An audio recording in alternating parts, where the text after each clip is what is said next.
quiet corner of a rural community was thrown into chaos the moment two young siblings suddenly vanished on May 2nd, leaving behind a mystery that has now stretched far beyond the expectations of the first responders who rushed to the scene. What began as a frantic local search quickly escalated into one of the most extensive multi-agency efforts in the region's recent history, and even now, months later, questions continue to outnumber answers. Before we dive deeper, make sure to hit the subscribe button and turn on your notification bell so you can get first-hand updates on this story and others as they unfold. From the earliest hours, investigators knew they were racing against time. The children had disappeared from their rural home under circumstances that raised immediate concerns about exposure to the elements, wildlife, and the long stretch of rugged land surrounding the property. Responders from multiple agencies converged on the area, combining their resources to comb through thick brush, narrow trails, and remote clearings. What made the disappearance especially devastating for the community was the children's young age, which heightened fears about how far they could travel on their own or whether someone else had influenced their movements. As hours turned into days, the search grew increasingly urgent, pulling in teams from across the province, each arriving with specialized skills aimed at tracking even the faintest trace that might lead back to the siblings. Investigators quickly identified a critical zone, Gearlock Road and the pipeline trail that branches off from it. This location became the core of the operation after searchers discovered a single boot print that resembled something a child might wear. It was an ambiguous clue, uncertain in origin, unclear in age, and impossible to conclusively match to either child. But in a case where evidence was painfully scarce, it was enough to redirect manpower and resources to surrounding landscape. Crews spread out in widening circles from the footprint, using flags and markers to map every inch of disturbed ground. Every rock, indentation, patch of mud, and snapped twig was analyzed in the hope of piecing together even a partial trail. While the footprint generated momentum and renewed energy, it also created frustration.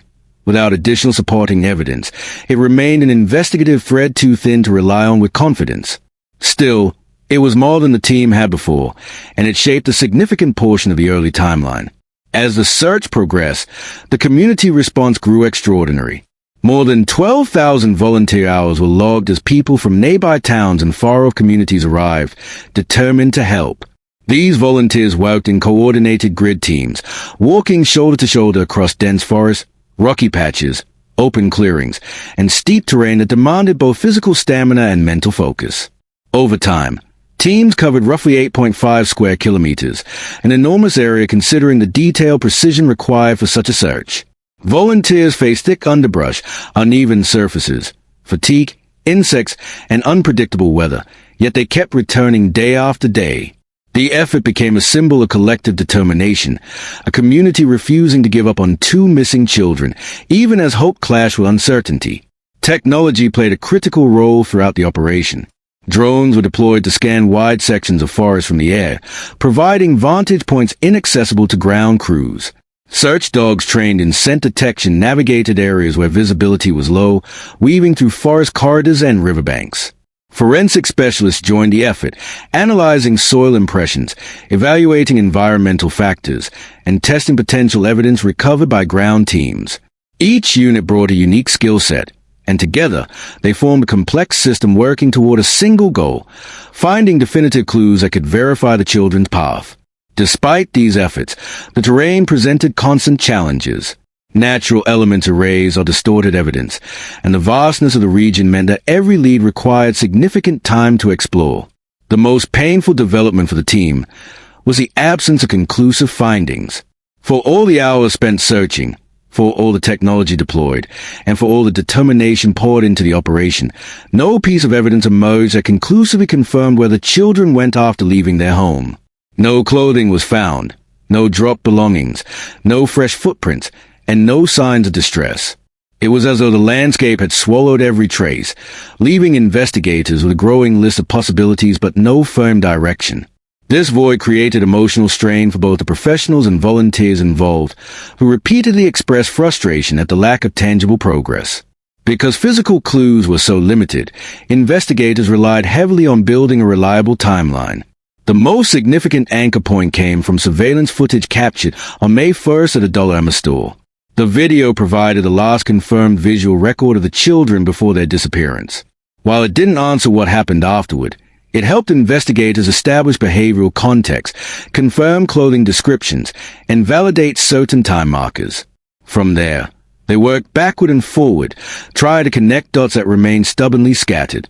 Digital evidence soon became a central pillar of the investigation. Phone records were analyzed to track signal activity, although rural locations often provide inconsistent coverage. Banking information was reviewed to look for unusual transactions or indicators that someone the children knew might have interacted with them. Additional video footage from nearby businesses, homes, and traffic cameras was collected and cross-checked, though much of it provided limited visibility. In modern investigations, digital trails often reveal more than witness testimony, but in this case, the electronic footprint remained faint. Still, investigators emphasize that such data continues to evolve as new tools, software, and analytical methods become available. As the investigation deepened, public scrutiny intensified, largely driven by the mother's absence and by comments made during an interview with Daniel Martel, a figure connected to the family. The interview introduced uncertainties that fueled online discussions and, unfortunately, widespread speculation. Social platforms became overwhelmed with theories, accusations, and assumptions presented without evidence. The RCMP responded quickly, urging the public to avoid speculation that could damage the investigation or harm individuals who had not been identified as suspects. Authorities stressed the importance of verifiable, time-stamped information, facts that can be corroborated, not opinions disguised as truth. Despite the rumors circulating online, officials reiterated that the case remains a missing persons investigation. No arrests have been made, no suspect have been named, and no formal accusations have been laid against anyone connected to the children. The RCMP highlighted the importance of focusing on facts rather than narratives shaped by emotion or frustration. While theories can generate discussion, they do not replace the slow, meticulous work required to uncover real evidence. The search for these siblings has now evolved into a complex, ongoing investigation defined by persistence, caution, and hope. While the trail may be thin, the commitment behind the effort remains unwavering. Teams continue reviewing evidence, following leads, and assessing any new information submitted by the public. In the end, this story underscores a powerful truth. Even without answers, the determination to find the missing does not fade. Communities rally, investigators push forward, and hope remains a driving force long after the headlines quiet down. The key takeaway is clear. Facts matter, speculation harms, and every verified detail brings us one step closer to understanding what happened on that day in May.